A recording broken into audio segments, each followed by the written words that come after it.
Very good morning to all of you. Welcome you all in class 12 economics. So in today's class we are going to start the new chapter or the second chapter of your macroeconomics, that is circular flow of income. Okay. So in this chapter we are going to discuss about how the income is circulate in the circular form in an economy. So as you know that that there is no end in the continuation or the circular flow of income, because there is no end of the human wants. So that's why in the economy all the income is continuation is circulated in the circular form, that is phases of the production, phases of the income generation, and the phases of the, we can say that, the expenditure. So all these we are going to discuss in this chapter, that is circular flow of income. So let's get started. देखिए, to schools of thought होने का मतलब है कि different schools के, मतलब different जो thought है, अलग अलग लोगों के थॉट पूछते हैं इसको मैक्रो इकोनॉमिक्स को लेके, ठीक है। तो उसको बोलते हैं टू स्कूल्स ऑफ थॉट। तो इसमें कह रहा है कि फर्स्ट जो थॉट था, it is from the classical thought, मतलब क्लासिकल इकोनॉमिक्स जिसमें थे। सेकेंड था कीन्शियन जो नाम है ये कीन्स के नाम से बना है, दैट इज जेएम कीन्स। आप लोग नाम सुने इनका, जेएम कीन्स के नाम से ही बना है कीन्शियन थॉट। मतलब क्लासिकल थॉट कुछ और कहता था इकोनॉमी के बारे में, और कीन्स के जो थॉट है वो कुछ और कहता था। यही टू स्कूल्स ऑफ थॉट में हमें पढ़ना है, ठीक है। तो इसमें कह रहा है कि economics like Adam Smith, James Mill, Marshall, Malthus, Pigou, Ricardo advocated for a free economy. ये जो थे, जिसमें जो सारे क्लासिकल इकोनॉमिक्स में आते हैं, क्लासिकल में आते हैं, वो फ्री इकोनॉमी की बात करते हैं। फ्री इकोनॉमी मतलब यहाँ पे किसी का भी इंटरवेंशन नहीं होगा, इकोनॉमी एकदम फ्री है। जैसे जो मन करे, what to produce, how to produce, for whom to produce, whatever the central problem of an economy, they all are free. आप फ्री हो, मतलब सारे प्रोड्यूसर्स फ्री हैं, वो कुछ भी प्रोड्यूस करें।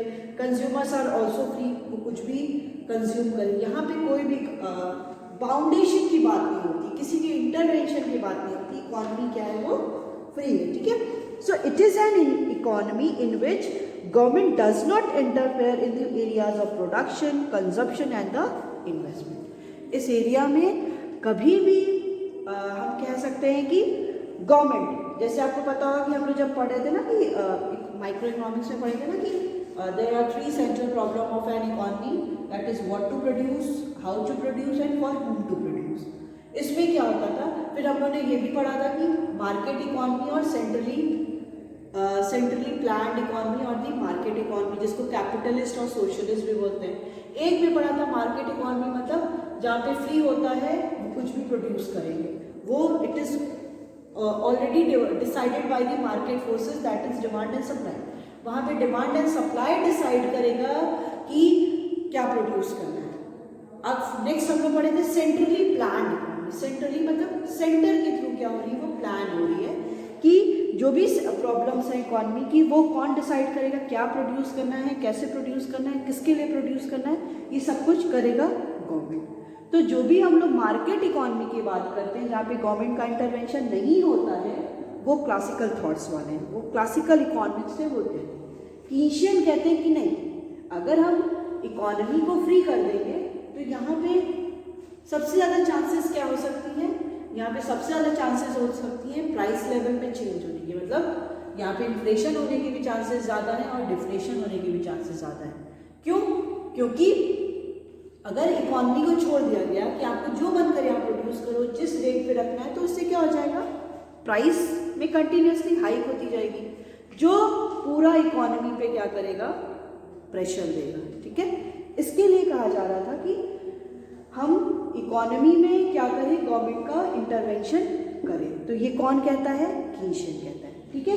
तो क्लासिकल इकोनॉमी फ्री इकोनॉमी होती है, जहाँ पे गवर्नमेंट का कोई भी इंटरवेंशन नहीं होता है, गवर्नमेंट को जैसे मन कर सॉरी, जो भी मार्केट फोर्सेस का क्या है, वो फ्री है, वो कुछ भी प्रोड्यूस कर सकते हैं, प्रोडक्शन में, कंजप्शन में, इन्वेस्टमेंट में इंटरवेंशन नहीं होगा। So profit maximisation is the main motive of the producers. So the classical economics believe that in a free economy resources are always fully and the optimally utilized. यहाँ पे जो सबसे ज़्यादा motive क्या होता था, प्रॉफिट को मैक्सिमाइज करना, ठीक है। इनका मेन मोटिव क्या होता था कि हमें प्रॉफिट को मैक्सिमाइज करना है, ठीक है। तो इसमें ये था कि जो भी रिसोर्सेज अवेलेबल थे उनका रिसोर्सेज फुली और ऑप्टिमली क्या होता था, यूटिलाइज होता था, ठीक है। So full employment equilibrium is the normal situation of in the free economy, ठीक है। इकोनॉमी में जो फुल एम्प्लॉयमेंट की सिचुएशन थी, फुल एम्प्लॉयमेंट की सिचुएशन होती है where the AD is equal to the as.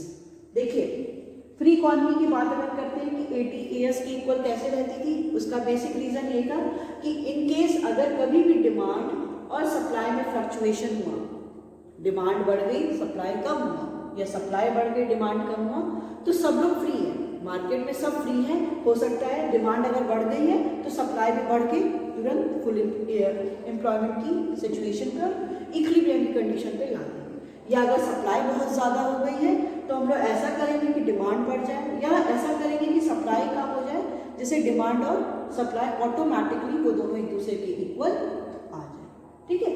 तो जो सबसे पहली कंडीशन होती है क्लासिकल इकोनॉमिक्स की, ये होती है कि क्लासिकल इकोनॉमिक्स जो आपके एडम स्मिथ हैं, नाम सुना है आप लोग ने, माल्थस हैं, रिकार्डो हैं, पीगू हैं, ये सारे क्लासिकल थॉट्स की बात करते हैं। वो कहते हैं कि जो भी इकोनॉमी है वो फ्री इकोनॉमी है, जहाँ पे गवर्नमेंट का कोई भी इंटरवेंशन नहीं है, जो भी सेंट्रल प्रॉब्लम है इकोनॉमी की वो सारा मार्केट फोर्सेस के थ्रू ही डिसाइड होगा, और यहाँ पे क्या है, प्रॉफिट मैक्सिमाइजेशन सबसे मोस्ट इम्पॉर्टेंट मोटिव है कि हम प्रॉफिट मैक्सिमाइजेशन करना ही करना है।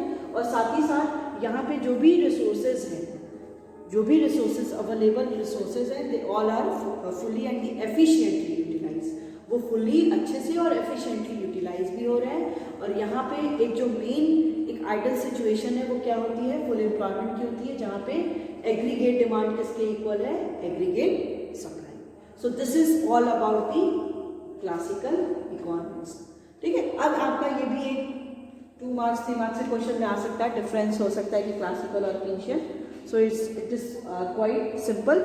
नेक्स्ट आता है आपका कीशियन स्कूल्स, ठीक है। ये कहते थे कि the school of thought is advocated by, इसको जो बताया था उसको एक ही लोगों ने बताया था, जिनको लॉर्ड जेएम कीन्स बोलते हैं, इनका फुल नेम है, और फिर फुल नेम है John Maynard Keynes, JM Keynes. वो कीशियन थॉट पे पूरा बेस था। वो कहते थे after the great depression of the 1929, जब पूरे ऑल ओवर दी वर्ल्ड में क्या था, एक डिप्रेशन आया। डिप्रेशन होने का मतलब है कि डिमांड क्या हो गई कि लोगों की एकदम कम होती चली गई, ठीक है। तो इज अ वर्ल्ड वाइड, वो वर्ल्ड वाइड डिप्रेशन था, ऐसा नहीं किसी पर्टिकुलर कंट्री के लिए, पूरे ऑल ओवर द कंट्री में क्या होता डिप्रेशन था। So it was the condition of the persistent fall in price. इसमें ये कंसिस्ट हो गई थी कि प्राइस जो है, fall in price, price continuously क्या होती जा रही थी, वो फॉल करती जा रही थी, ठीक है। अब कह रहा है कि फॉल इन प्राइस, प्राइस भी फॉल करेगी। जब प्राइस फॉल करेगी तो कोई भी प्रोड्यूसर है वो कमोडिटी को प्रोड्यूस नहीं करेगा। क्यों नहीं करेगा? क्योंकि उसको उतना प्रॉफिट नहीं मिलेगा। फिर लेवल ऑफ इन्वेस्टमेंट, जब उसको उतना प्रॉफिट नहीं मिलेगा वो इन्वेस्टमेंट नहीं करेगा। जैसे ही वो इन्वेस्टमेंट नहीं करेगा तो अल्टीमेटली कोई भी एम्प्लॉयमेंट जनरेट नहीं होगा।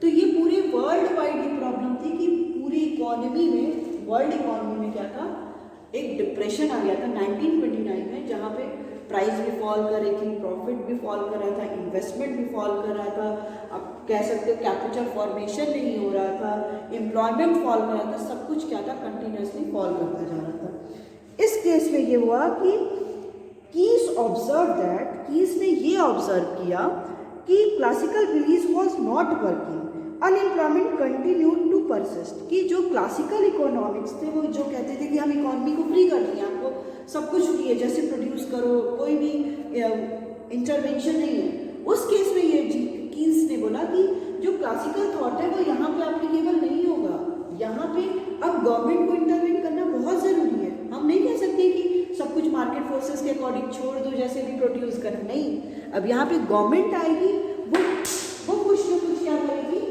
इन्वेस्टमेंट करेगी, वो कहीं ना कहीं एक्सपेंडिचर करेगी। वो अगर एक्सपेंडिचर करेगी तो क्या होगा, एम्प्लॉयमेंट बढ़ेगी, एम्प्लॉयमेंट बढ़ेगा तो पैसा होगा लोगों के पास, डिमांड बढ़ेगी, उससे इन्वेस्टमेंट होगा।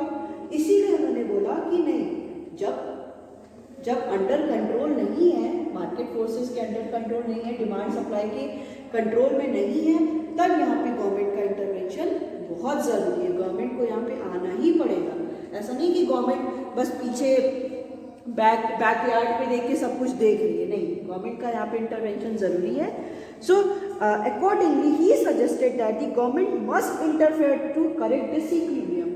गवर्नमेंट को आना पड़ेगा, जो भी ये डिसइक्विलिब्रियम हो गया, जहाँ पे आपका एडी क्या हो गया, एग्रीगेट डिमांड लेस हो गया है एग्रीगेट सप्लाई के, ठीक है। So the Lord Keyes in his book General Theory of Employment, Interest and Money suggested that the need of the government intervention to control the economy is the situation of the disequilibrium.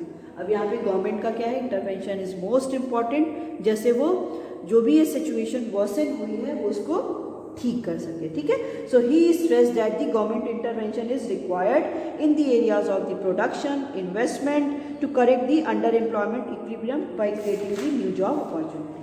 कि अब government को जो भी ये under employment की situation हो गई है, उस अंडर एम्प्लॉयमेंट की सिचुएशन को ठीक करने के लिए गवर्नमेंट को इंटरवेन करना पड़ेगा। जो ये डिसइक्विलिब्रियम की सिचुएशन हो गई है उसको ठीक करना ही पड़ेगा। तो बेसिक डिफरेंस यहाँ पे यही हो गया। ये फ्री इकॉनमी की बात करता है, इकॉनमी फ्री है, ये उसकी बात नहीं करता है। ये प्रॉफिट मैक्सिमाइजेशन, इनका मोटिव सोशल वेलफेयर का भी है, क्योंकि गवर्नमेंट भी इंटरवेन करी है। यहाँ पे हमेशा एक फुल एम्प्लॉयमेंट की सिचुएशन होती है, दैट मीन्स हमेशा एग्रीगेट डिमांड एग्रीगेट सप्लाई के इक्वल होगा। क्यों इक्वल होगा, क्योंकि सब कुछ मार्केट के हाथ में। अगर कुछ भी फ्लक्चुएशन होता है, डिमांड ज़्यादा होती है, सप्लाई कम होता है, या सप्लाई ज़्यादा होती है, डिमांड कम होता है, तो ऑटोमेटिकली ये करेक्ट हो जाएगा। इसमें क्या ये बात करते हैं कि नहीं, इकोनॉमी में अपने आप ठीक नहीं हो सकता, क्योंकि जब ग्रेट डिप्रेशन तो आखिर वर्ल्ड ने देख ही लिया कि सब कुछ फ्री रखा गया था, तो भी वो करेक्ट सिचुएशन नहीं हुई। उस केस में वो ये बोले कि नहीं, ठीक है, अभी आपका क्या है कि यहाँ पे ओवरफुल एम्प्लॉयमेंट की भी सिचुएशन होगी, एडी ज़्यादा होगा एएस से, फिर एडी कम भी होगा एएस से, और यहाँ पे ये भी सिचुएशन हो सकती है कि फुल एम्प्लॉयमेंट की भी सिचुएशन हो, मतलब एडीएस के इक्वल। इनके अकॉर्डिंग गवर्नमेंट का इंटरवेंशन नहीं होना चाहिए, इनका ताकि गवर्नमेंट का इंटरवेंशन होना चाहिए, ठीक है। यही इन दोनों के थॉट्स में बेसिक डिफरेंस होता है। फिर बात आती है कि ये जो क्लासिकल थॉट था वो 1930 तक ही कंटिन्यू था, क्योंकि वहीं तक बात होती थी, क्योंकि डिसइक्विलिब्रियम था। और ये क्या था, ये एग्जिस्टेंस में आया 1929-30 जब ग्रेट डिप्रेशन हुआ। इसमें क्या कह रहा है कि जो कर्व होता है क्लासिकल में, ये परफेक्टली इनइलास्टिक होता है respect to the price. Perfectly inelastic होने का मतलब है it will be the parallel to the axis, sorry Y axis के वो क्या होगा, पैरेलल, ठीक है। यहाँ पे देखिए प्राइस चेंज हो रही है, पी प्राइस में चेंज हो रहा है, बट क्वांटिटी में कोई भी चेंज नहीं हो रहा है, ठीक है। प्राइस में चेंज हो रहा है, प्राइस आपकी चेंज हो रही है, P1 P से P1 P2 P3 P4 and so on, price में चेंज हो रहा है, बट क्वांटिटी में चेंज नहीं हो रहा है। क्यों, क्योंकि इसलिए नहीं हो रहा है क्योंकि सब कुछ क्या है, फ्री इकॉनमी, और इक्विलिब्रियम की सिचुएशन पे हमको क्या करना है, आना ही आना है। इसमें क्या कहता है कि aggregate supply curve is perfectly elastic till the full employment. इसमें क्या है, फुल केशियन में कि शुरू में क्या होगा, ये जो कर्व होगा, या डिमांड और प्राइस की बात करते हैं, तो ये शुरू में परफेक्टली इलास्टिक होगा। परफेक्टली इलास्टिक होने का मतलब है it will be the parallel to the X axis, X axis के ये पैरेलल होगा। जहाँ पे ईडी क्या होता है, ED is equal to infinite, यहाँ पे ईडी इज इक्वल टू 0 होता है। शुरू में क्या होगा, ये पैरेलल होगा एक्स एक्सिस के, मतलब ये परफेक्टली इलास्टिक होगा जब तक फुल एम्प्लॉयमेंट की सिचुएशन है। दैट मीन्स जब तक एडी एएस के इक्वल है तब तक ये एक्स एक्सिस के पैरेलल होगा।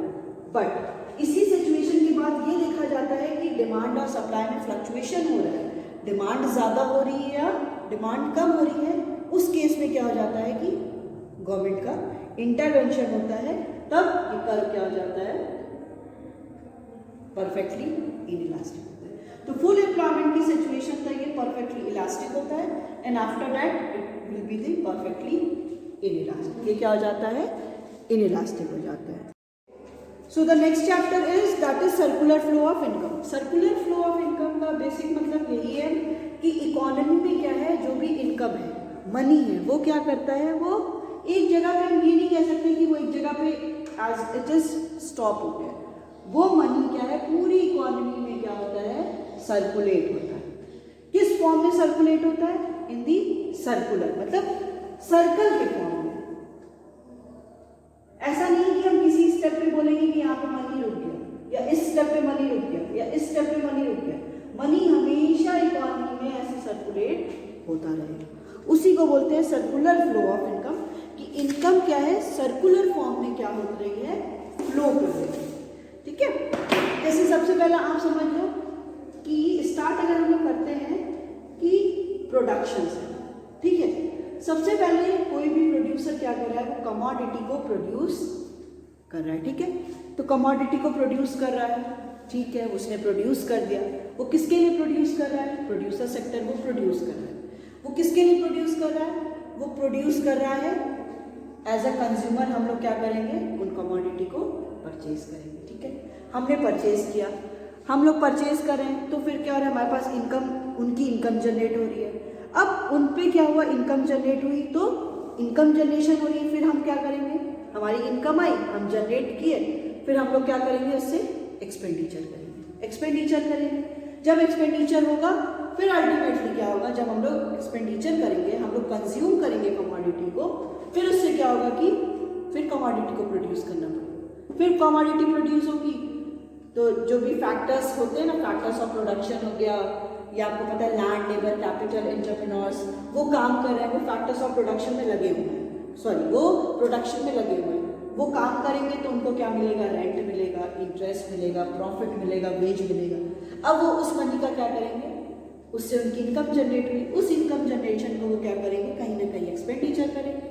जब एक्सपेंडिचर करेंगे तो फिर प्रोडक्शन की जरूरत होगी। सो इन दैट केस इकोनॉमी में हमेशा मनी क्या है, वो सर्कुलेट होता रहेगा। कभी भी इकोनॉमी में मनी कहीं रुकता नहीं है कि एक इस फेज पे आके मनी का जो भी सर्कुलर फॉर्म में जो सर्कुलेट हो रहा था वो रुक गया, नहीं, मनी हमेशा ऐसे सर्कल फॉर्म में क्या रहता है, सर्कुलेट होता रहता है। ठीक है, यही इसमें बेसिक चीज़ है। देखिए यही कह रहा है कि an economy consist of the basic economic activities. किसी भी इकोनॉमी में बेसिक एक्टिविटीज़ होती हैं, that is production. Producer sector क्या करता है, वो कमोडिटी को प्रोड्यूस करता है। फिर क्या है, कंजप्शन, हम we as we are consumer, तो हम क्या करते हैं, कमोडिटी को कंज्यूम करते हैं। एंड द इन्वेस्टमेंट, तो जो भी इन्वेस्टर्स हैं वो क्या करते हैं, इन्वेस्टमेंट करते हैं। So these are the vital process of the economy because these are the basic survival and the growth of an economy. ये किसी भी ये बहुत इंपॉर्टेंट प्रोसेस है किसी भी इकोनॉमी के लिए, because these are the basis of the survival and the growth of an economy. ये क्या है, किसी भी इकोनॉमी के ग्रोथ के लिए और सर्वाइव करने के लिए सबसे ज़्यादा इम्पॉर्टेंट, क्योंकि अगर इकोनॉमी में कोई भी इकोनॉमिक एक्टिविटीज़ ही नहीं हो रही तो वो इकोनॉमी को इकोनॉमी नहीं है, क्योंकि इकोनॉमिक एक्टिविटीज़ की वजह से ही वो इकोनॉमी की बात हो रही है। ठीक है, so in carrying out these activities producer produce goods, producer क्या करता है, कमोडिटी को प्रोड्यूस करता है। Consumer buy this goods and services, consumer क्या करते हैं, गुड्स एंड सर्विसेज को बाय करते हैं।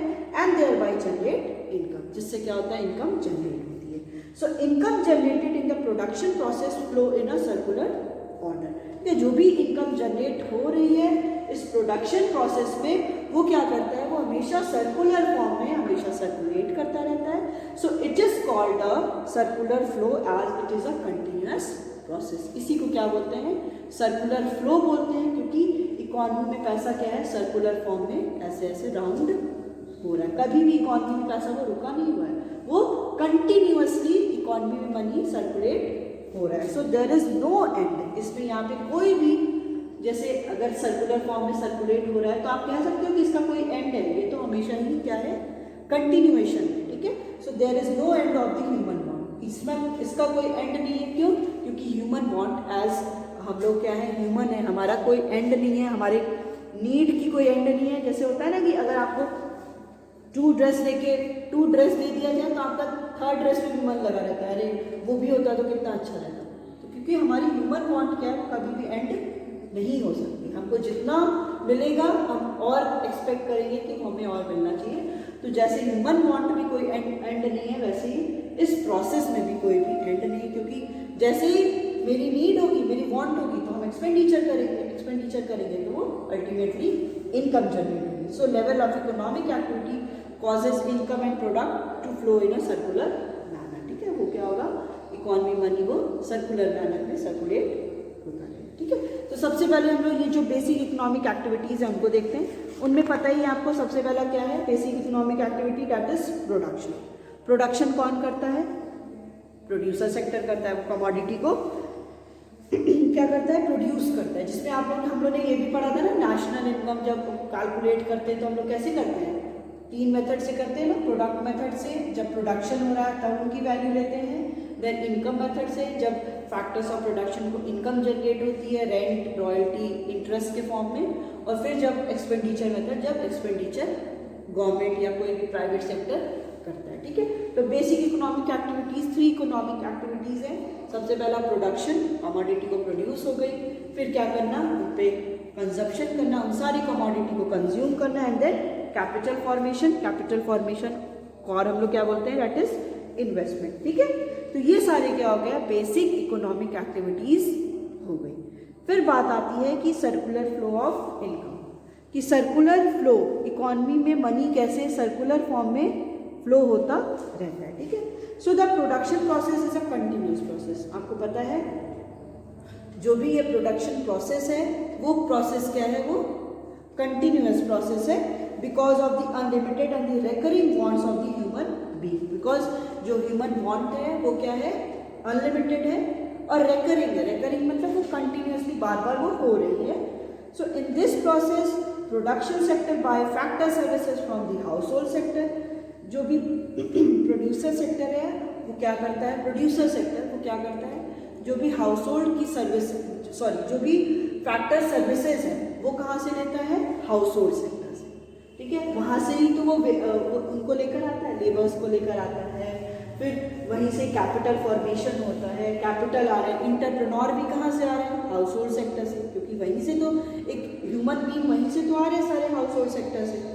अब क्या करता है, sell final goods and services to them. सबसे पहले कोई भी प्रोड्यूसर क्या करेगा, जैसे for example I am a producer. ठीक है, मैं प्रोड्यूसर हूँ, मुझे क्या चाहिए, डिफरेंट फैक्टर्स ऑफ प्रोडक्शन चाहिए, लैंड चाहिए, मुझे लेबर चाहिए, कैपिटल चाहिए, इंटरप्रेन्योर चाहिए। तो मैं कहाँ जाऊँगी, किसी से लेने जाऊँगी। फॉर एग्जाम्पल मैंने हाउस होल्ड सेक्टर से या लेबर को लिया, हायर किया, उनसे क्या किया, उनसे काम कराया, कमोडिटी प्रोड्यूस हुई, और फिर वही वो लोग क्या करेंगे, एट द एंड मार्केट में वो सारे गुड्स जाते हैं और उनको सेल किया जाता है। ठीक है, तो प्रोड्यूसर से पहले हाउस होल्ड सेक्टर से वो सारी कमोडिटीज को, सारे फैक्टर्स ऑफ प्रोडक्शन को लिया गया और फिर उनको ही क्या किया जा रहा है, अल्टीमेटली सेल किया जा रहा है। ठीक है, so consequently there will be the flow of the factor payment. अब उसके कंसिक्वेंटली क्या होगा, अब प्रोड्यूसर ये सारे फैक्टर्स ऑफ प्रोडक्शन को अगर हायर करता है तो ऐसा तो नहीं है कि उनको वो फ्री ऑफ कॉस्ट कराएगा, उनको क्या वो देगा, फैक्टर पेमेंट देगा। लैंड पे रेंट मिलेगा, लेबर को वेजेस मिलेगा, इंटरप्रेन्योर को प्रॉफिट मिलेगा, कैपिटल पे इंटरेस्ट मिलेगा, ये सारा उसका क्या होगा, पेमेंट होगा। ठीक है, so yes, and the flow of the consumption expenditure from household sector to the production sector. और जो कंजप्शन पे एक्सपेंडिचर होगा वो कहाँ से होगा, वो कंजप्शन पे एक्सपेंडिचर हाउस होल्ड सेक्टर से वो प्रोड्यूसर सेक्टर होगा। क्यों, क्योंकि कंजप्शन पे एक्सपेंडिचर कौन करेगा, हम लोग कंज्यूमर हैं। हम लोग जैसे फॉर एग्जांपल अगर मैं यहाँ पे काम कर रही हूँ तो मेरी इनकम जनरेट हो रही है, तो as I am the consumer, तो हाउस होल्ड सेक्टर जैसे मैं वो क्या कर रही हूँ, कमोडिटी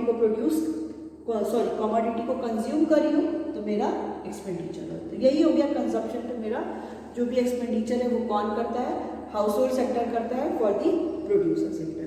ठीक है, so accordingly government sector and the rest of the world sector will also be involved in the flow of income and the product। अब गवर्नमेंट और rest of the world, government का इंटरवेंशन यहाँ पे कैसे हो गया कि अगर गवर्नमेंट है तो इन दैट केस गवर्नमेंट को क्या मिल रहा है? गवर्नमेंट को तो सबसे पहले गवर्नमेंट क्या लेती है? टैक्स लेती है, प्रोडक्शन करवाएगी, टैक्स लेगी। एज अ कंज्यूमर हम कमोडिटी को कंज्यूम करते हैं तो हम टैक्स देते हैं जीएसटी के फॉर्म में। तो ये क्या है? यहाँ पे गवर्नमेंट का भी इंटरवेंशन हो गया। And the rest of the world की अगर बात करते हैं तो हम लोग इम्पोर्ट और एक्सपोर्ट भी करते हैं। अगर जो गुड्स हमें अपनी कंट्री में नहीं मिलती है तो हम उन गुड्स को क्या करते हैं?